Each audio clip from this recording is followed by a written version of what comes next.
যিসকল মানুহৰ নাম এনআৰসিত অহাটো বাদেই যিসকল মানুহৰ নাম এনআৰসিত অহা নাই সেইসকল মানুহক তেওঁলোকে হাত দিব নোৱাৰে তেওঁলোকে আইনী প্ৰক্ৰিয়া আইনী সুবিধা সকলোখিনি হেক নোহোৱালৈকে তেওঁলোকে ভাৰতবৰ্ষৰ সকলো ধৰণৰ সুবিধা ভোগ কৰিব পাৰিব কিন্তু মুখ্যমন্ত্ৰীয়ে বিদেশী প্ৰব্ৰজনকাৰী আইন আৰু নাগৰিকত্ব আইনক একাকাৰ কৰি তেওঁ এনআৰসি নামানো বুলি যি কথা কৈ আছে তেওঁ এনআৰসিখন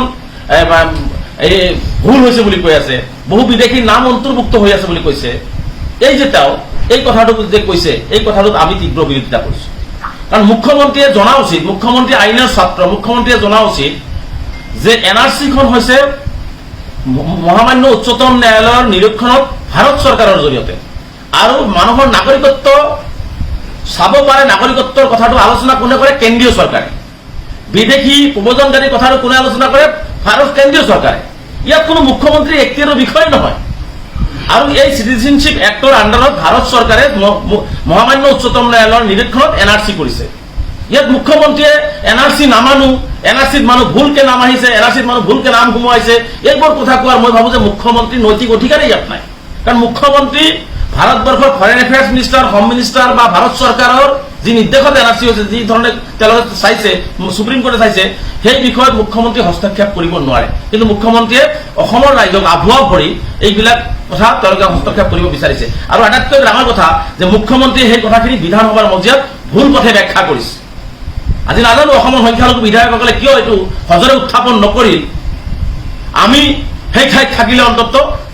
প্ৰিভিলেজ মোচন আমি আনিলো সেই মুখ্যমন্ত্ৰীৰ বিৰুদ্ধে মুখ্যমন্ত্ৰীয়ে কেতিয়াও অসম পবিত্ৰ অসম বিধানসভাৰ মজিয়াত মিছা কথাৰ আশ্ৰয় ল'ব নোৱাৰে গতিকে এই কথাটো আমি সেইকাৰণে স্পষ্ট কৰিছো লগতে আৰু এটা কথা মই কৈছো যে ভাৰত চৰকাৰৰ যেতিয়া এই এনআৰসি কমপ্লিট হৈ গ'ল ড্ৰাফ্ট ওলাই যোৱাৰ পিছত ভাৰত চৰকাৰ আৰু মানে অসম চৰকাৰে ৰিভেৰিফিকেশ্যনৰ কথাটো কৈছে ৰিভেৰিফিকেশ্যন হ'ব লাগে আৰু ইতিমধ্যে এইটো সুপ্ৰিম কোৰ্টে নাকচ কৰিছে ৰিভেৰিফিকেশ্যনৰ কথাটো আহিলেহেঁতেন কেতিয়া যে ৰুল 4ত যেতিয়া এই কথাটো আহিলেহেঁতেন যে এনআৰসিৰ ফাইনেল ড্ৰাফ্টটো ওলোৱাৰ আগত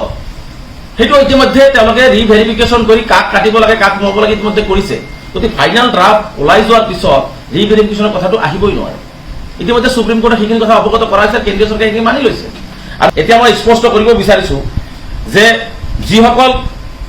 বিদেশী আইন বা 1950 চনৰ ইমিগ্ৰেণ্টছ এক্টৰ জৰিয়তে তেওঁলোকৰ এনআৰসিৰ পৰা নাম বাদ পৰা বা এনআৰসিৰ পৰা নাম খাৰিজ কৰাৰ ক্ষেত্ৰত মুখ্যমন্ত্ৰীয়ে যিটো কথা কৈছে এইটো সম্পূৰ্ণ অবৈধ গতিকে এনআৰসিৰ পৰা যিসকলৰ নাম বাদ পৰিছে বা যিসকলৰ নাম অন্তৰ্ভুক্ত ভুলবশত হৈছে সেইটো এনআৰসিৰ ৰুল 10ৰ জৰিয়তেহে বাদ পৰা মানুহখিনিক তেওঁলোকে ৰিজেকশ্যন স্লিপ দিয়ে বা ভুল কথা কাটিব লগা মানুহখিনিক কেনেকৈ কাটিব সেইটো এনআৰসিৰ ৰুল 10ৰ জৰিয়তেহে কৰিব লাগিব গতিকে এই কথাটো স্পষ্ট সেইকাৰণে দেখিছো যে এনআৰসিৰ ক্ষেত্ৰত অসমৰ ৰাইজক সম্পূৰ্ণভাৱে মুখ্যমন্ত্ৰীয়ে আভুৱা ভৰি ভুল কথা কৈ আছে যিটো মুখ্যমন্ত্ৰীৰ এখতিয়াৰৰ বিষয় নহয় কেন্দ্ৰীয় চৰকাৰৰ সম্পূৰ্ণ এখতিয়াৰৰ বিষয় নাগৰিকত্ব চোৱা বিদেশী প্ৰব্ৰজনকাৰীৰ কথাটো চোৱা চিতা কৰা এনআৰসিৰ বিষয়টো চোৱা চিতা কৰা সম্পূৰ্ণ কেন্দ্ৰীয় চৰকাৰৰ এখতিয়াৰৰ বিষয় আৰু সম্পূৰ্ণ এই কেন্দ্ৰীয় চৰকাৰে এইটো নিৰীক্ষণত চলি আছে আৰু সেই কেন্দ্ৰীয় চৰকাৰৰ নিৰ্দেশনাক অৱমাননা কৰি কেন্দ্ৰীয় চৰকাৰৰ নিজেই কেন্দ্ৰীয় চৰকাৰ নিজেই ফৰেন এফেয়াৰ্ছ মিনিষ্টাৰ নিজেই যদি মহামান্য উচ্চতম ন্যায়ালয়ৰ দৰে নিজকে ভাবি লৈ যদি কামবিলাক কৰিব বিচাৰে এইটো মই ভাবো যে আমি এইটো কোনো পানী নলয় গতিকে মুখ্যমন্ত্ৰীয়ে সময় থাকোঁতে সঁচা কথাটো কোৱা উচিত যিখিনি পৰা যায় আইনগত দিশবিলাক আমি নিশ্চিতভাৱে চালি জাৰি চাম কিন্তু আমাৰ কথা স্পষ্ট যে 71ৰ আগৰ মানুহখিনিক কোনো ধৰণৰ হেৰেছমেণ্ট কৰিব নোৱাৰিব এনআৰসিত নাম অহা মানুহখিনিক কোনো ধৰণৰ হেৰেছমেণ্ট কৰিব নোৱাৰিব যিটো ইতিমধ্যে কেন্দ্ৰীয় চৰকাৰ আৰু ভাৰত চৰকাৰ আৰু বিদেশ মন্ত্ৰালয়ে কৈ থৈছে যিটো সুপ্ৰিম কোৰ্টৰ নিৰীক্ষণত এনআৰসিখন হৈছে যিসকলৰ নাম অহা নাই তেওঁলোকক কোনো ধৰণৰ অত্যাচাৰ কৰিব নোৱাৰিব তেওঁলোকে যেতিয়ালৈকে আইনী সহায় তেওঁলোকৰ শেষ নহয়